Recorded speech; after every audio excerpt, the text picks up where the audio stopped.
بالله من الشيطان الرجيم بسم الله الرحمن الرحيم الله نزل أحسن الحديث كتابا متشابها مثاني تقشعر منه جلود الذين يخشون ربهم ثم تلين جلودهم وقلوبهم إلى ذكر الله ذلك هدى الله يهدي به من يشاء ومن يضلل الله فما له من هاد صدق اللہ العظیم۔ سورہ الزمر آیت نمبر 23 آپ کے سامنے تلاوت کی ہے، جس کا ترجمہ کچھ اس طرح: اللہ نزل احسن الحدیث، اللہ نے بہترین کلام اتارا ہے، کتابا متشابہا مثانی، ایک ایسی کتاب جس کے تمام اجزاء ہم رنگ ہیں، جس میں بار بار مضامین دہرائے گئے ہیں۔ تقشعر منه جلود الذین یخشون ربهم، اسے سن کر ان لوگوں کے رونگٹے کھڑے ہو جاتے ہیں جو اپنے رب سے ڈرنے والے ہیں۔ ثم تلین جلودهم وقلوبهم الی ذکر اللہ، پھر ان کے جسم اور ان کے دل نرم ہو کر اللہ کے ذکر کی طرف راغب ہو جاتے ہیں۔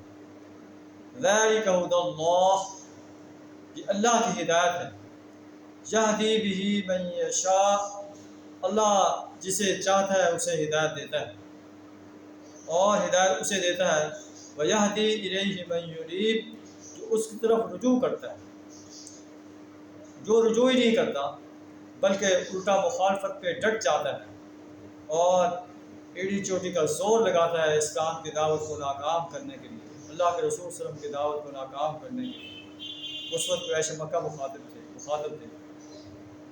اور قرآن چونکہ آفاقی کتاب ہے، پوری دنیا کے انسان مخاطب ہے، کہ جو بھی اسلام کی دعوت کے سامنے روڑے اٹکائے گا، مخالفت کرے گا، بغاوت کرے گا، سرکشی اختیار کرے گا، پھر اللہ اسے اسی طرف پھیر دیتا ہے جس طرح وہ پھرتا چلا جا رہا ہے۔ وَمَن يُضْلِلِ اللَّهُ فَمَا لَهُ مِنْ هَادٍ، اور جسے اللہ گمراہ کر دے پھر اسے کوئی ہدایت دینے والا نہیں۔ لیکن جو لوگ اللہ کے اس قرآن کو سن کر اس کی دعوت پہ لبیک کہتے ہیں، اس کے آگے اپنے آپ کو جھکا دیتے ہیں، تو اللہ فرماتا ہے کہ جب وہ قرآن سنتا ہے تقشعر منہ جلود الذین یخشون ربهم، ان کے رونگٹے کھڑے ہو جاتے ہیں۔ ایک اور مقام پر ارشاد میں آ گیا انما المؤمنون الذین اذا ذکر اللہ، مومن تو وہ ہیں جب ان کے سامنے اللہ کا ذکر کیا جاتا ہے، وجلت قلوبهم، ان کے دل کانپ اٹھتے ہیں، وَإِذَا تُلِيَتْ عَلَيْهِمْ آيَاتُهُ زَادَتْهُمْ إِيمَانًا، جب اللہ کے قرآن کے آیات ان پر تلاوت کی جاتی ہے ان کے ایمان کے اندر اضافہ ہو جاتا ہے۔ ایک اور مقام پر جب اللہ کا قرآن تلاوت کیا جاتا ہے يَخِرُّونَ لِلْأَذْقَانِ يَبْكُونَ وَيَزِيدُهُمْ خُشُوعًا، وہ اپنی ٹھوڑیوں کے بل گر جاتے ہیں، سجدہ ریز ہو جاتے ہیں، ان کے خشوع کے اندر اضافہ ہو جاتا ہے۔